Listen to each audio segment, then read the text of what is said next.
Hello guys, welcome back to my channel. അപ്പോൾ ഇന്നൊരു video എന്ന് പറയുന്നത് ഞാൻ ഒരു വിൻറ്റേജ് ജേർണൽ ബുക്കാണ് ഇന്ന് ഉണ്ടാക്കാൻ പോണത്. ഒരു പുതിയതായിട്ട് ട്രൈ ചെയ്തൊക്കെ വിചാരിച്ചു.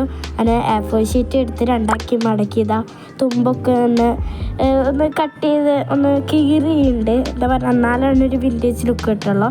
അതിനൊരു ചായപ്പൊടി എടുത്തിട്ടുണ്ട്, ചായപാത്രം എടുത്തിട്ടുണ്ട്. അതിൽ നമുക്ക് എത്ര പേപ്പർ വേണ്ട അത്ര വെള്ളമാണ് ഞാൻ അവിടെ എടുത്തിക്കണത്. പേപ്പർ ഉണ്ട്, അത്ര വെള്ളമാണ് ഞാൻ എടുത്തിക്കണത്. അത് കഴിഞ്ഞാൽ നല്ല ഡാർക്കായിട്ട് തന്നെ, നല്ല പിശുക്കാതെ തന്നെ കുറേ ചായപ്പൊടി ഇട്ട് കൊടുത്തിട്ടുണ്ട്. എന്നാലാണ് ഒരു വിൻറ്റേജ് കളർ അതിൽ കിട്ടുമല്ലോ പേപ്പറിൽ.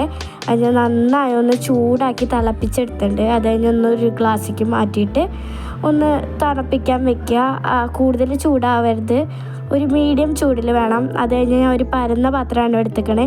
എൻ്റെ വീട്ടിൽ ഇങ്ങനത്തെ ഒരു പാത്രം ഉള്ളതുകൊണ്ടാണ് ഞാൻ എടുത്തിരിക്കുന്നത്. കുറച്ച് പരന്ന പാത്രം എടുക്കുകയാണെങ്കിൽ കുറച്ചുകൂടി ക്ലിയർ ആയിട്ട് നമ്മുടെ ഇതൊക്കെ അവിടെ വെക്കാം, ഇതിൻ്റെ ഉള്ളിൽ വെക്കാം.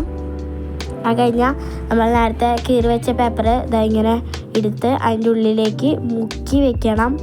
എല്ലായിടത്തും നല്ലപോലെ മുക്കി വെക്കണം, എന്നാലാണ് അതിൻ്റെ കളറൊക്കെ അതിൽ പിടിക്കുള്ളൂ, അല്ലെങ്കിൽ തീരെ കളർ ഉണ്ടാവില്ല. ഞാൻ നല്ലപോലെ തന്നെ മുക്കി വെച്ചിട്ടുണ്ട്. നിങ്ങൾക്ക് കാണുമ്പോൾ തന്നെ മനസ്സിലാവും. ഇത് ചെയ്യാൻ ഭയങ്കര ഈസി ആട്ടോ. വിൻറ്റേജ് ജേർണൽ ബുക്ക് ഉണ്ടാക്കാൻ ഭയങ്കര ഈസിയാണ്. അപ്പോൾ ഞാൻ എല്ലാ പേപ്പറും ഞാൻ അവിടെ മുക്കി വെച്ചിട്ടുണ്ട്. നമുക്ക് എത്ര പേപ്പറുണ്ടോ അത്ര ആ ഒരു അളവിൽ വേണം വെള്ളം എടുത്തിട്ട് ചായപ്പൊടി ഇടാൻ. ചായപ്പൊടി ഒട്ടും പിശുക്കാതെ തന്നെ കുറേ ഇട്ട് കൊടുത്താലാണ് അതിൻ്റെ ഒരു കളർ നമുക്ക് കിട്ടുള്ളൂ. വിൻറ്റേജ് ജേർണൽ ചെയ്യാണ് ഞാനിവിടെ ചെറിയ ബുക്കാണ് ഉണ്ടാക്കുന്നത്. നിങ്ങൾക്ക് എത്ര വലുപ്പത്തിലാണോ ഉണ്ടാക്കാൻ ഉള്ളത് അത്ര വലുപ്പത്തിൽ ഉണ്ടാക്കുക. എനിക്കിവിടെ ഒരു മിനി ആയിട്ടുള്ള അത് മൈൻഡ് ചെയ്യണ്ട, അത് ഞങ്ങളുടെ ഇവിടുത്തെ ചികിട് വന്നതാണ്, ഞങ്ങളുടെ ഇവിടുത്തെ ഉണ്ണി വന്നതാണ്. അത് കഴിഞ്ഞ് ഞാൻ കുറച്ച് കഴിയുമ്പോൾ മുക്കി വെച്ച് ഒരു 6 മണിക്കൂറാണ് ഞാൻ മുക്കി വെച്ചതെന്നാണ് എൻ്റെ ഒരു ഓർമ്മയിൽ. അത് കഴിഞ്ഞിട്ട് ഞാനത് ഉണങ്ങാൻ വെച്ചു. ഇങ്ങനത്തെ ഒരു വാഴയില പോലത്തെ പ്ലാസ്റ്റിക് വാഴയിലയിലാണ് ഞാൻ ഉണക്കാൻ വെച്ചത്. എന്താ പറഞ്ഞാൽ നമുക്ക് എങ്ങനെ വേണമെങ്കിൽ ഉണക്കാൻ വയ്ക്കാം.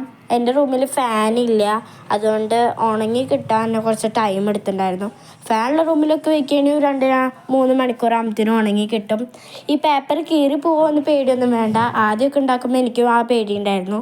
പക്ഷേ വൈനോട്ട്, ഒരു പേടിയും വേണ്ട, അത് കീറി പോകത്തൊന്നുമില്ല. ഞാനിത് 2ാമത്തെ വട്ടമാണ് ഉണ്ടാക്കിയത്. അപ്പോൾ ഞാൻ നല്ല സൂപ്പറാക്കി എല്ലാം നല്ല ഉണക്കിയെടുത്ത് സെറ്റാക്കിയിട്ടുണ്ട്. അത് കഴിഞ്ഞിട്ട് ഇതൊന്ന് ബുക്കാക്കണമല്ലോ, നമുക്കിതൊരു ബുക്കാക്കി എടുക്കണമല്ലോ. അതിന് വേണ്ടിയിട്ട് എല്ലാ പേജും ഒന്ന് അടുപ്പിച്ച് വെച്ച് കറക്റ്റാക്കി വെച്ച് 2 സൈഡും ക്ലിപ്പ് കുത്തിയിട്ടുണ്ട്.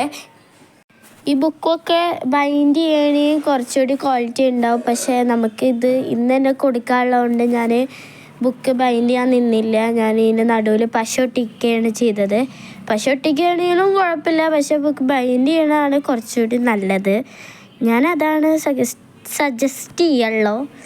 ഓക്കെ, ഞാൻ അതിൻ്റെ നടുവിൽ പശയൊക്കെ ആക്കിയിട്ട് ഞാൻ ക്ലിപ്പൊക്കെ കുത്തി വെച്ചിട്ടുണ്ട്. അത് കഴിഞ്ഞിട്ട് ഞാൻ ട്യൂഷന് പോയേക്കായിരുന്നു. ട്യൂഷന് പോയി കഴിഞ്ഞിട്ടാണ് ഞാനത് എടുത്തത്.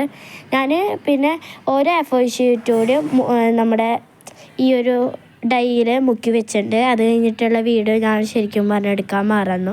പിന്നെ സിമ്പിളാണ്, ഒരു ബുക്കിൻ്റെ ഫ്രണ്ട് പോർഷനായിട്ടുള്ളത് എടുത്തു.